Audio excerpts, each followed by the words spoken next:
Baik, video kali ini kita akan membahas tentang peristiwa penting pemuda Indonesia dan situasi pemerintahan pasca Sumpah Pemuda 1930 sampai ke 1942, serta upaya para pemuda melakukan pergerakan nasional untuk kemerdekaan. Langsung saja kita bahas materinya.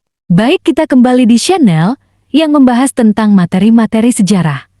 Kali ini kita akan coba bahas tentang peristiwa-peristiwa yang terjadi setelah adanya Sumpah Pemuda yang berkisar antara tahun 1930-an sampai tahun 1940-an. Langsung saja kita ke materinya. Pada dekade 1930, banyak muncul partai-partai politik yang menempuh cara-cara kooperatif dalam memperjuangkan kemerdekaan bangsa Indonesia. Pergerakan perjuangan secara kooperatif dianggap lebih rasional dan mampu meminimalisasi konfrontasi antara masyarakat pribumi dan pemerintah kolonial yang berpotensi menimbulkan korban jiwa. Berikut ini upaya-upaya para pemuda pada saat itu dalam menyikapi bagaimana melakukan perlawanan terhadap kolonialisme Belanda. Pertama, mendirikan partai politik. Dalam pandangan pemuda Indonesia saat itu, untuk lebih rasional dan mengurangi banyaknya korban, maka perlawanan diplomasi dianggap sangat rasional. Maka setelah Sumpah Pemuda, para pemuda pada saat itu banyak yang terlibat dalam perpolitikan, diantaranya dengan mendirikan partai politik. Berikut nama-nama partai politik yang dibentuk pada tahun itu. Pertama, Partai Nasional Indonesia atau PNI. Didirikan pertama kali oleh Soekarno pada Juli tahun 1927. PNI telah berkontribusi sangat berarti dalam pembentukan kesadaran nasionalisme masyarakat Indonesia.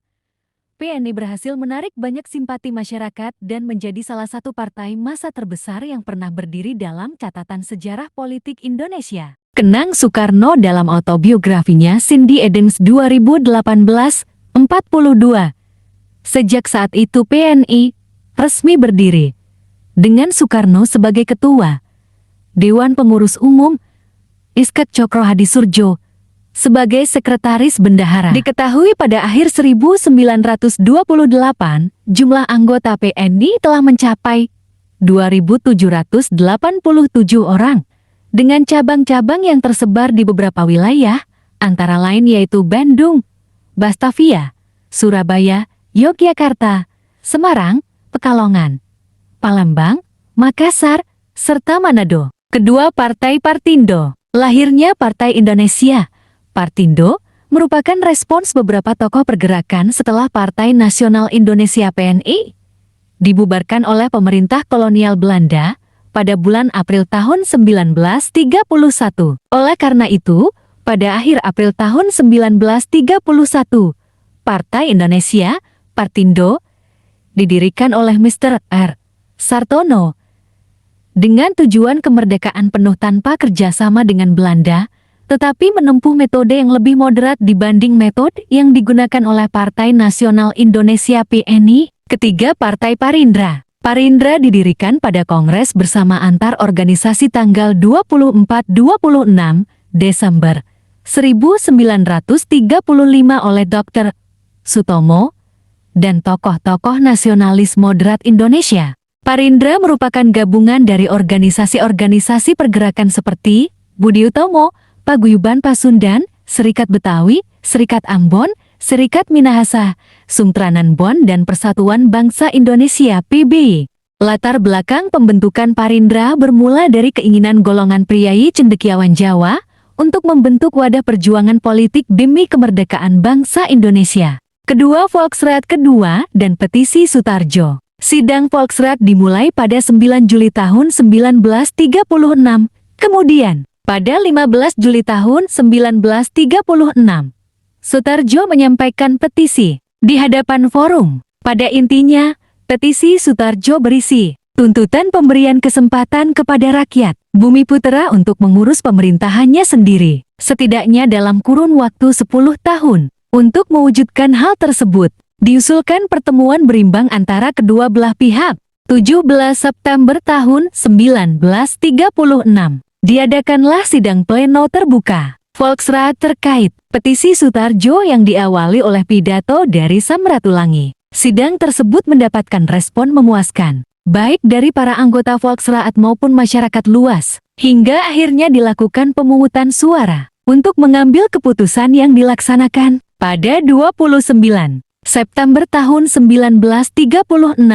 Dari 60 anggota, hadir 46 orang, dengan hasil 26 orang setuju serta 20 orang menolak. Pelaksanaan sidang tersebut menjadi momentum baru bagi Volksraad dan pemerintahan Hindia Belanda. Setelah menanti selama 2 tahun, jawaban atas petisi Sutarjo baru diberikan pada 16 November tahun 1938, ketika Ratu Belanda, Wilhelmine, mengeluarkan keputusan resmi menolak petisi Sutarjo. Walaupun petisi Sutarjo ditolak, hal ini nyatanya tidak dapat memadamkan semangat perjuangan Sutarjo dan kawan-kawan, karena nilai penting yang telah diraih yaitu bangkitnya kesadaran berpolitik rakyat Bumiputera untuk mengurus dirinya sendiri, lalu menumbuhkan kesadaran dalam ikatan persatuan. Penolakan petisi banyak menimbulkan kekecewaan dari kalangan pergerakan. Namun kekecewaan itu tidak membuat perjuangan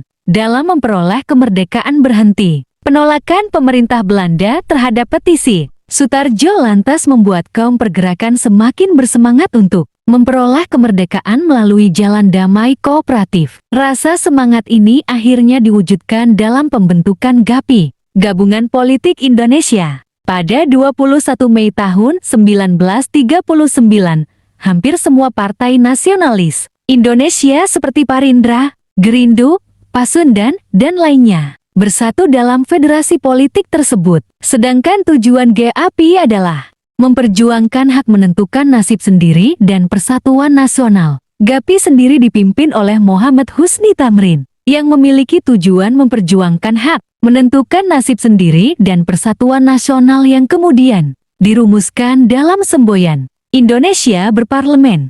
Perjalanan sejarah buat Indonesia berikutnya, Jepang masuk ke Indonesia. Sejarah awal masuknya Jepang ke Indonesia dimulai ketika pasukan negeri Sakura berhasil menyerang Pearl Harbor, pangkalan terbesar Angkatan Laut Amerika Serikat di Samudra Pasifik, pada 8 Desember tahun 1941. Akibat dari serangan itu, Jepang berhasil menghancurkan basis militer Amerika di kawasan tersebut, termasuk di Filipina.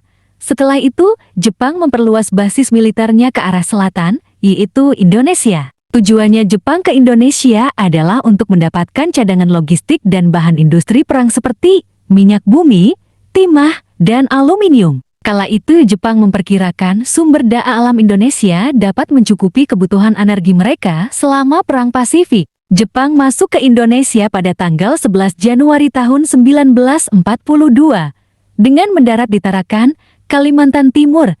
Ketika datang, Jepang langsung menduduki kota tersebut. Kemudian dengan cepat, Jepang memperluas kekuasaannya ke kota-kota sekitar, seperti Balikpapan pada 24 Januari tahun 1942, Pontianak pada 29 Januari tahun 1942, Samarinda pada 3 Februari tahun 1942, dan Banjarmasin pada 10 Februari tahun 1942. Setelah itu, Jepang memperluas basis militernya ke arah selatan, yaitu Indonesia. Kala itu Jepang memperkirakan sumber daya alam Indonesia dapat mencukupi kebutuhan energi mereka selama Perang Pasifik. Jepang masuk ke Indonesia pada tanggal 11 Januari tahun 1942 dengan mendarat di Tarakan, Kalimantan Timur.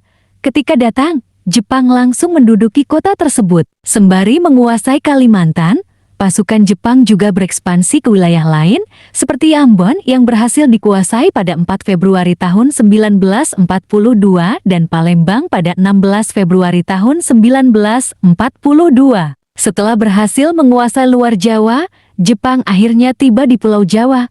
Pasukan Jepang langsung mendarat di 3 titik, yaitu Teluk Banten, Eretan Wetan Jawa Barat, dan Kragan Jawa Tengah pada 28 Februari tahun 1942. Serbuan tentara Jepang yang begitu cepat dan dengan kekuatan yang besar membuat Belanda yang kala itu masih menduduki Indonesia tidak dapat bertahan. Akhirnya, Gubernur Jenderal W. Lebartscharda van Starkenborgh Stachouwer dan beberapa petinggi militer Belanda pun memutuskan untuk bertemu dengan Letnan Jenderal Hitoshi Imamura di Kalijati, Subang, Jawa Barat pada 8 Maret tahun 1942.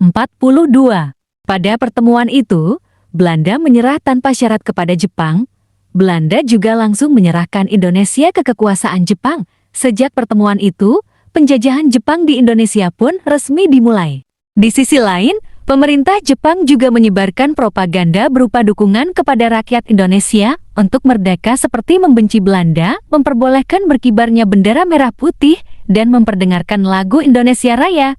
Dan program 3A, yaitu Nipan Cahaya Asia, Nipan Pelindung Asia, dan Nipan Pemimpin Asia.